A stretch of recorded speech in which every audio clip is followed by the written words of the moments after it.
Halo, leader. Apakah program Bina Karakter Remaja Nakal yang dibuat oleh Pemda Jabar bersama TNI itu melanggar hak asasi anak dan berdampak buruk bagi perkembangan remaja? Izinkan saya, Frans Budi Santika, ikut berkomentar dalam kapasitas sebagai pemerhati dan praktisi pengembangan karakter kepemimpinan, komunikasi, dan soft skills lainnya. Konvensi Hak Anak PBB tahun 1989 menyatakan bahwa anak-anak berhak atas perlindungan khusus serta kesempatan untuk tumbuh dan berkembang secara sehat, bebas, dan bermartabat, begitu katanya. Pasal-pasal konvensi ini didasari oleh pandangan filsafat liberal dan humanistik yang intinya menyatakan bahwa setiap manusia, termasuk anak-anak, memiliki nilai dan martabat yang melekat sejak lahir, bukan karena status sosial, ekonomi, atau usia. Karena itu manusia harus diperlakukan sebagai pribadi bebas, rasional, dan bermartabat, begitu katanya. Tapi pertanyaannya sekarang, apakah program pembinaan karakter remaja yang dibuat oleh KDM melalui Pemda Jabar bersama TNI melanggar hak asasi anak? Jawaban saya sebagai pengembang SDM dan pembelajar filsafat, tidak. Ya, tidak. Yuk kita bahas. Saya akan memberikan argumentasi dengan cara mengomentari berbagai penolakan yang dilakukan oleh para tokoh. Jadi argumentasi saya berupa tanggapan, bukan argumentasi yang berdiri sendiri. Lebih gampang ya. Baik, kita mulai dari yang pertama. Penolakan dari seorang gubernur. Saya nggak usah sebut siapa. Dia mengatakan bahwa sudah ada aturan hukum jelas untuk menangani kenakalan remaja. Yaitu untuk anak di bawah umur, penyelesaiannya dikembalikan ke orang tua, sedangkan yang dewasa diproses secara hukum. Demikian pandangan gubernur tersebut. Anda setuju? Kalau saya, tidak. Tanggapan saya adalah sebagai berikut. Kenapa kok harus menggunakan pendekatan hukum dan menunggu saat mereka dewasa, lakukan kejahatan, lalu masuk penjara? Terlambat, Pak.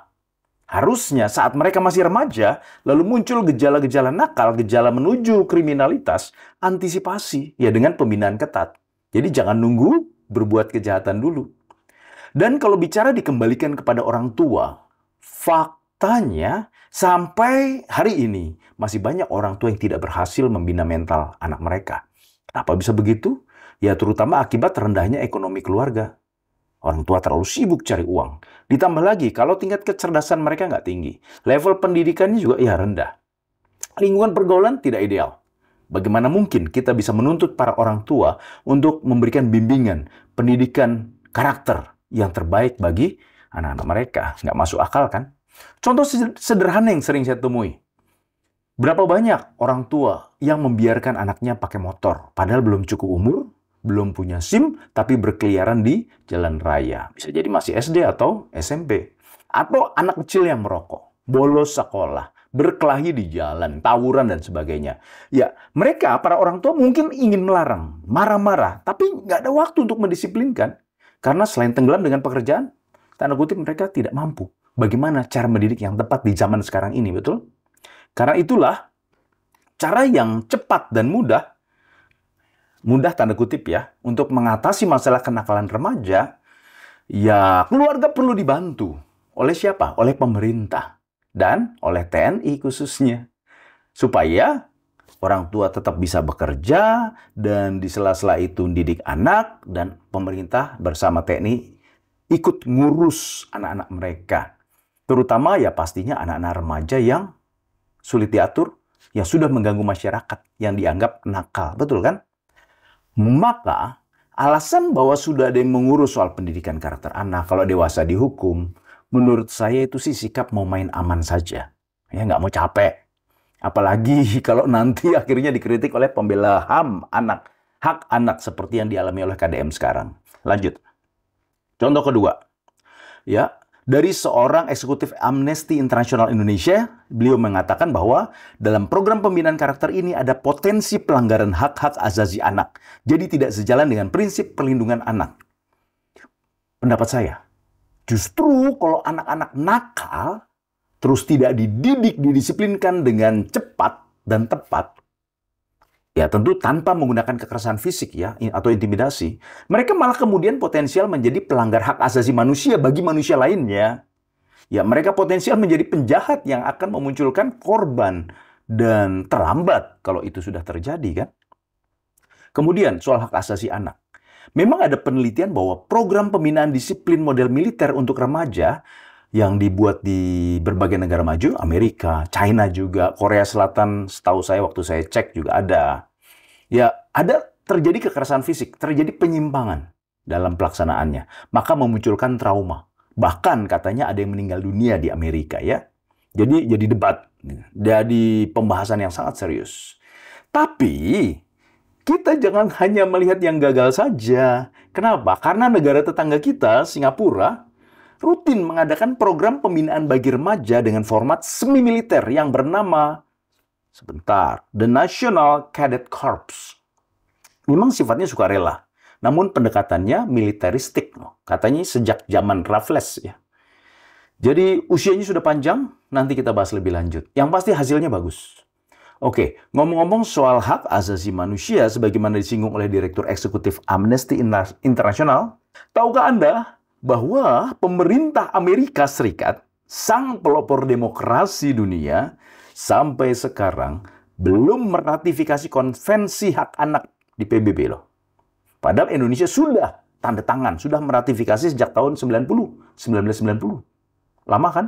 Singapura dan Malaysia juga sudah ikut meratifikasi di tahun 95, 5 tahun kemudian. Dan uniknya, yang saya baca ya, Malaysia tidak menyetujui semua pasal. Jadi hanya sebagian yang dia terima. Apa alasannya? Ya karena tidak sesuai dengan nilai-nilai kebangsaan mereka. Nilai-nilai adat istiadat dan budaya mereka.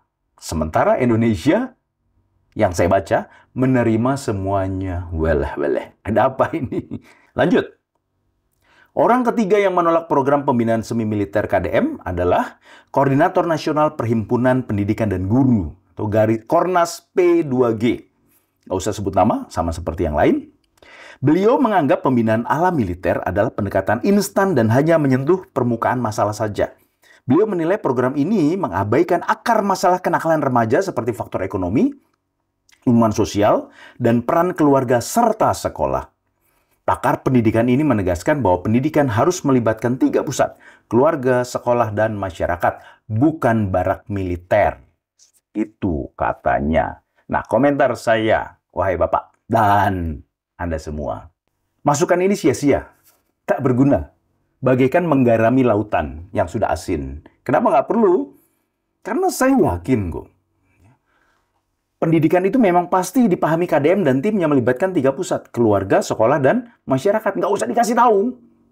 Nah, KDM dan timnya justru karena melihat 3 pusat ini belum optimal dan agak lambat, apalagi di keluarga sederhana, marginal ya, maka mereka secara proaktif mau repot, mau terlibat dalam pengembangan karakter remaja agar prosesnya kembali normal, kembali dinamis, dan lebih cepat.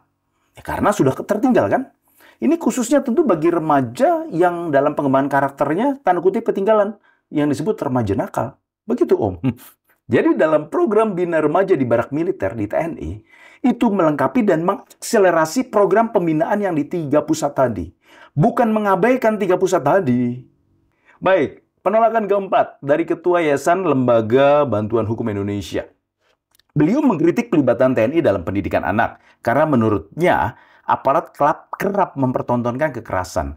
Karena selain itu, menurutnya program ini juga bertentangan dengan Undang-Undang Perlindungan Anak serta Undang-Undang Sistem Peradilan Pidana Anak. Saya heran, kenapa sampai membahas peradilan pidana anak? Iya. Oh iya, tentang kekerasan, bukankah kekerasan itu bukan hanya dipertontonkan TNI? Ada memang. Tapi di mana? Di film-film, di media sosial. Apalagi? Ya, di praktek keseharian, khususnya sekolah-sekolah yang sering tawuran. Jadi, kekerasan sudah akrab di mata mereka. Jadi naif lah kalau dikatakan remaja nggak boleh diinformasikan tentang adanya risiko mengalami kekerasan. Karena itu sebaiknya justru mereka dididik dengan keras, ya, agar mereka siap menghadapi dunia yang keras. Sepemahaman saya bahkan, program bina mental yang diberikan para instruktur TNI memang keras secara verbal. Menyerang, mengintimidasi. Tapi untuk memukul secara fisik, kekerasan fisik, sepertinya nyaris tidak ada. Mungkin yang dipukul, yang dilihat juga kuat. Dan seringkali hanya dipertontonkan. Jadi yang dipukul itu seringkali asisten instruktur. Karena saya beberapa kali memang meminta mereka memberikan program untuk karyawan biasanya. Ya, jadi memang intimidatif, tapi tujuannya untuk menggembleng mental. agar remaja kita menjadi pribadi yang tangguh, sekaligus disiplin dan lurus begitu ya, berpegang pada nilai-nilai yang diajarkan. Bukankah Pak SBY, ya, Presiden ke-6 pernah bilang, jika kamu keras terhadap dirimu sendiri, dunia akan lunak padamu. Tapi bila kamu lunak terhadap diri sendiri, dunia akan keras padamu. Kalau nggak salah, kalimat ini juga diucapkan oleh motivator Indonesia nomor berapa. Barak militer dengan demikian adalah sebuah simulasi dunia yang keras, namun terukur dan terstruktur. Dan outputnya konstruktif, yang dapat menyadarkan para remaja nakal untuk mampu menjadi disiplin, ya, lalu mengindahkan nilai-nilai yang diajarkan. Saya ulangi lagi ya.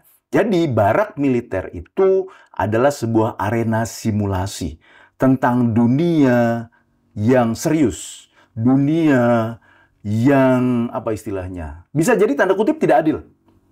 Tapi kita harus tangguh menghadapinya. Remaja ini disiapkan untuk menjadi dewasa, agar kuat secara mental, agar disiplin, agar penuh komitmen dan tetap berpegang pada nilai-nilai yang berlaku dalam hidup bermasyarakat. Ingat, yang dibina remaja yang sebentar lagi dewasa, bukan anak kecil. Karena itu mereka harus belajar menyadari konsekuensi dari setiap tindakan mereka. Oke? Penolakan kelima dari Aliansi Penghapusan Kekerasan Terhadap Anak, PKTA. Aliansi PKTA menyatakan bahwa pendidikan disiplin ala militer bukan untuk anak dan justru berbalik arah dari kepentingan anak. Mereka menilai program ini melanggar hak anak, bertentangan dengan prinsip dasar perlindungan anak, dan berpotensi menimbulkan stigma negatif. Mereka juga menyoroti catatan kekerasan aparat terhadap anak dan meminta pemerintah pusat menghentikan program tersebut. Saya belum mau komentar, nanti jawabannya saya gabung dengan penolakan yang selanjutnya, yang keenam. Penolakan yang keenam dari Ibu Ketua Komnas HAM. Beliau menilai TNI tidak memiliki kewenangan untuk melakukan pendidikan kewarganegaraan terhadap siswa dan menilai program ini sebagai proses di luar hukum jika tidak berdasarkan hukum pidana anak. Saya rasanya nggak setuju. Saya bukan praktisi hukum ya, tapi bukankah Undang-Undang TNI nomor 34 tahun 2004 itu memberi ruang bagi TNI untuk terlibat dalam pembinaan masyarakat? Maka sikap saya adalah mendukung program barak ini sambil tetap dijalankan dalam koridor konstitusi dan prinsip supremasi sipil. Tetap saja, jangan takut. Artinya keterlibatan TNI dalam pembinaan sipil ini berbasis kerjasama, ya, secara resmi dengan lembaga sipil. Ada kerangka hukum yang jelas dan tentunya terus dimonitor dan dievaluasi programnya agar dapat terus ditingkatkan kualitasnya. Jangan malah trauma melihat negara lain. Jadi sambil para orang tua dibantu untuk menjadi orang tua yang lebih baik, dibantu lebih sejahtera, anak-anaknya juga dibantu untuk lebih disiplin, lebih berkarakter, menjadi lebih baik, punya masa depan lebih cerah. Begitu Ibu Ketua HAM. Dan terakhir yang ketujuh, ada penolakan kuat nih dari anggota DPR RI, dari sebuah parpol, dan beliau seorang dokter, cari sendiri di internet. Beliau menolak keras program ini dengan menggunakan dasar hasil riset akademis di berbagai negara, khususnya Amerika. Seperti yang sempat saya singgung ya, pembinaan militer, semi militer bagi remaja bermasalah memang sudah dilakukan di berbagai negara maju, khususnya Amerika. Dan sangat debatable. Bahkan di banyak negara bagian tahun 90-an dibuat. Lalu hasil riset menyimpulkan tidak efektif, bahkan kontraproduktif. Katanya pelatihan itu malah justru membuat peserta punya kecenderungan melakukan tindakan yang mengarah ke bentuk kriminalitas. Apakah benar? Ketika saya cek di internet, memang benar. Ya, di Amerika bahkan ada korbannya. Ada yang meninggal katanya. Dan ada 40 program di berbagai negara bagian. Fokusnya memang pada disiplin fisik ekstrim dan struktur yang ketat. Pola pelatihan yang ketat. Dan selain itu juga dicatat banyak terjadi kasus kekerasan pasca mereka masuk barak. Jadi dianggap gagal. Di China juga ada. Namanya Military Style Correctional School. Jadi untuk mengoreksi anak-anak ya bermasalah tanda kutip, khususnya yang kecanduan internet. Hasilnya sebagian sukses, sebagian trauma, dan ada yang malah kacau dalam hidup bermasyarakatnya. Tapi apakah program-program pembinaan remaja dengan format militer semuanya tidak baik dan tidak positif, tidak konstruktif? Tidak juga. Seperti saya tadi bahas, Singapura, negara tetangga kita, punya program serupa yang usianya sudah panjang. Jadi mereka tentu sudah membuat berbagai inovasi, berbagai transformasi untuk kegiatan tersebut yang namanya National Cadet Corps atau NCC. Memang bukan untuk remaja nakal dan programnya bersifat sukarela. Yang pasti, tapi programnya sangat militeristik. Program ini didukung oleh Kementerian Pertahanan dan Kementerian Pendidikan Singapura. Program NCC ini menggabungkan pelatihan militer, kepemimpinan, dan pendidikan kewarganegaraan untuk mempersiapkan generasi muda Singapura menjadi warga negara yang disiplin dan bertanggung jawab. Efek jangka panjangnya sangat positif. Nah, daripada lihat Amerika, lihat China, kenapa nggak lihat Singapura? Jadi, riset yang tadi jadi dasar untuk penolakan program KDM bersama TNI atau Pemda Jabar dengan TNI, ya jangan menggunakan rujukan yang gagal, gunakan rujukan yang sukses. Kita belajar dari yang berhasil. Dan yang gagal kita jadikan pelajaran. Supaya kita tidak mengulangi. Dan sebetulnya kalau kita pakai perspektif ilmu psikologi ya, ada dua paling tidak yang saya temukan. Saya bukan psikolog, tapi saya senang belajar psikologi. Waktu kuliah di Fakultas Filsafat juga saya belajar beberapa mata kuliah psikologi.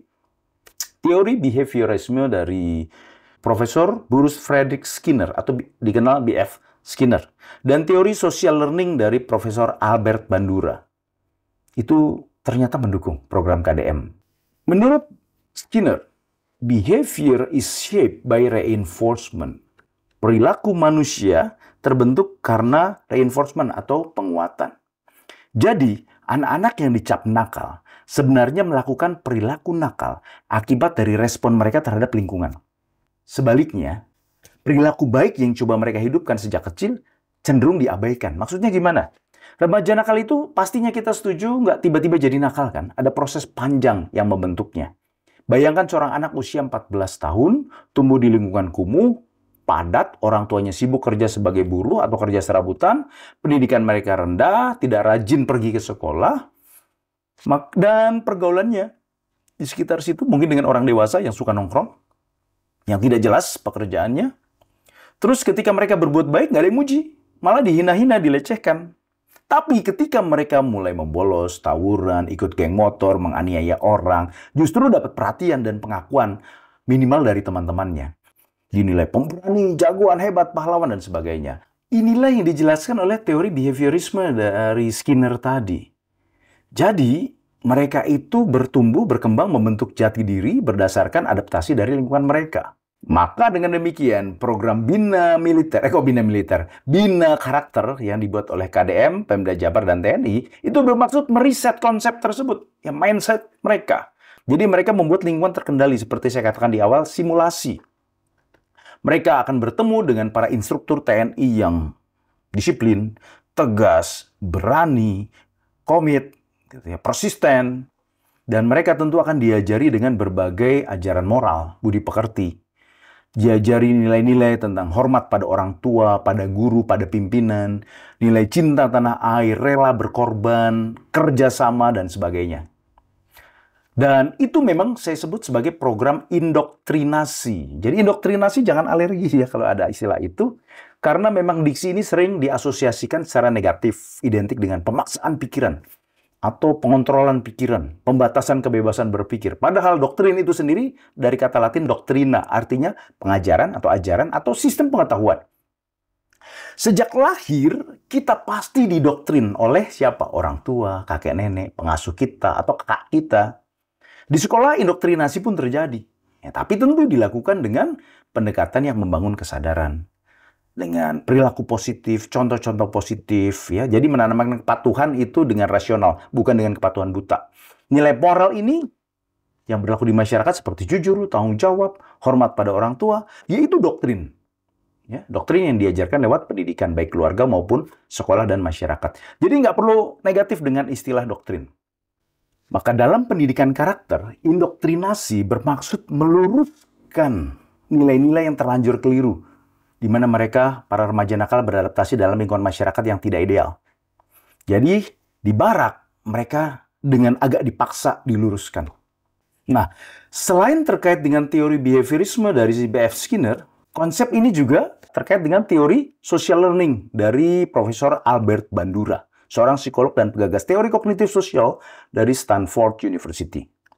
Teori Bandura menyatakan bahwa anak belajar bukan hanya dari hukum atau hadiah, tapi juga dari meniru orang yang mereka amati. People learn through observing others. Demikian kata Bandura. Kalau di rumah, yang mereka amati siapa? Orang tua, tetangga, teman-teman yang mungkin tidak ideal, yang mungkin malah memberikan keteladanan yang buruk. Kata-kata yang kasar, sikap kasar, ya perilaku yang memang sangat tidak positif, tidak produktif. Bersantai, main medsos terus, mabuk, bahkan berkelahi dan sebagainya. Jika itu realitas yang para remaja lihat dalam keseharian, maka mereka pun akan menjadi seperti itu karena mereka memodel. Di barak TNI, mereka melihat figur tegas, disiplin, berani, berotoritas, kuat dan tangguh. Belum lagi seragam rapi, kamarnya rapi, ya, lingkungannya bersih. Mereka belajar di sana. Mereka lalu menemukan model baru yang menurut mereka keren dan patut dicontoh. Karena itu saya rekomen program ini tidak hanya sekali. Mungkin para alumni setiap tahun juga kembali untuk refresh dan untuk dicek kemajuannya, ya perkembangan karakternya. Bahkan saya terpikir nih, sekedar pemikiran ya kreatif saja ya, bahwa mungkin saja para pelajar SMP dan SMA setiap Senin dari pagi sampai jam 12 siang itu mendapat pembinaan karakter. Baik yang ada yang semi militer maupun yang humanis. Di-mix jadi satu. Khusus hari Senin. Di luar kalender akademik. Apalagi kondisi politik sekarang kan bergejolak di tingkat dunia. Ya, geopolitik dunia sedang tidak stabil. Kita harus bersiap apapun yang akan terjadi nanti. Oke. Kesimpulannya, program Bina Karakter Remaja yang dibuat oleh KDM bersama Pemda Jabar dan TNI, menurut saya sangat baik, make sense dan punya dasar ilmiah ketika dijalankan sambil memperhatikan aspek perkembangan psikologis remaja. Dan tentu program ini tidak berdiri sendiri, sudah pasti. Saya percaya setelah mengikuti program di barak TNI, para remaja akan diikutkan program selanjutnya. Ya, saat mereka sudah di rumah, saat mereka sudah bersekolah. Ini pasti sudah dipikirkan oleh Pemda Jabar, ya bersama pakar pendidikan, bersama psikolog. Jadi, tidak ada perubahan instan, pasti akan ada tindakan follow up. Tenang saja. Dan saya yakin itulah yang akan dilakukan oleh KDM bersama Pemda Jabar dan TNI, didukung oleh para profesional yang memang sudah ahli dalam bidang pengembangan karakter atau mentalitas remaja. Dengan demikian, para penolak yang mengatakan bahwa perubahan instan di barak TNI akan cepat menguap juga sudah terjawab. Karena pastinya program ini nggak sendirian, akan ada tindak lanjut. Akhirnya, dalam membahas pendidikan karakter, pembinaan karakter, ya termasuk melalui pendekatan disiplin seperti yang dilakukan dalam program Masuk Barat untuk anak nakal di Jawa Barat, kita harus kembali pada pertanyaan dasar. Apa arti kebebasan? Ya, kebebasan sejati bagi generasi muda kita. Kalau merujuk pada filsafat eksistensialisme dari Jean-Paul Sartre, Sartre mengajarkan bahwa manusia dikutuk untuk bebas. Maksudnya apa? Manusia punya hakikat sebagai makhluk bebas. Manusia bebas untuk memilih, menentukan makna hidup, dan bertanggung jawab penuh atas setiap keputusannya. Tapi ini nggak sempurna sebagai sebuah teori. Karena ada filsuf lain yang menanggapi, filsuf yang bernama Hannah Arendt, yang mengingatkan bahwa tanpa partisipasi dalam ruang publik, istilahnya dalam masyarakat, tanpa tanggung jawab sosial, kebebasan justru akan menjauhkan manusia dari komunitasnya, menjauhkan mereka dari masyarakat. Karena itulah ada filsuf lain, ya, filsuf Levinas. Beliau juga menambahkan bahwa kebebasan yang hanya berpusat pada ego berisiko mengabaikan sesama manusia yang seharusnya justru menjadi titik pangkal dari tanggung jawab etik kita. Kebebasan sejati bukan hanya mengupayakan segala hal untuk diri sendiri, tapi justru harus siap menolong orang lain. Istilahnya Levinas, memikul beban demi orang lain. Dan ada tokoh lain lagi, Abu Hamid Al-Ghazali, ya, seorang teolog, ahli hukum, dan filsuf Islam. Beliau menekankan bahwa manusia diberi akal dan kehendak bebas, atau istilahnya ikhtiar. Tapi kebebasan itu harus dijalankan dalam kesadaran akan tanggung jawab kepada Allah. Kebebasan menurut Al-Ghazali adalah amanah. Karena itu harus digunakan dengan pertanggungjawaban moral, spiritual, dan sosial. Maka ketika kita bicara mengenai pendidikan karakter, ya, pengembangan mental, termasuk melalui pendekatan disiplin ala militer, kita justru tidak sedang mengekang kebebasan remaja. Sebaliknya kita sedang menyiapkan dan membekali mereka dengan seperangkat kemampuan untuk menggunakan kebebasannya secara bertanggung jawab. Mendidik berarti memberi arah agar kebebasan tidak menjadi kehancuran, tidak mengarahkan remaja pada kehancuran, melainkan pada kemajuan, pada harapan, pada masa depan yang baik. Program Bina Mental atau Bina Karakter yang dibuat oleh KDM bersama TNI memang sudah seharusnya tidak dilihat sebagai ancaman terhadap kebebasan, melainkan sebagai jalan menuju kebebasan sejati saat para remaja nanti menjadi orang-orang dewasa. Dan untuk para pengkritik, mari ikut melakukan hal-hal baik ketimbang ngomong doang. Majukan bangsa ini melalui apapun cara Anda yang positif. Ingat, jangan omdo. Bukankah ketimbang mengutuki kegelapan, lebih baik nyalakan lilin? Dan tolong jangan diup lilin, ya, lilin orang lain yang sudah menyala. Itu dosa.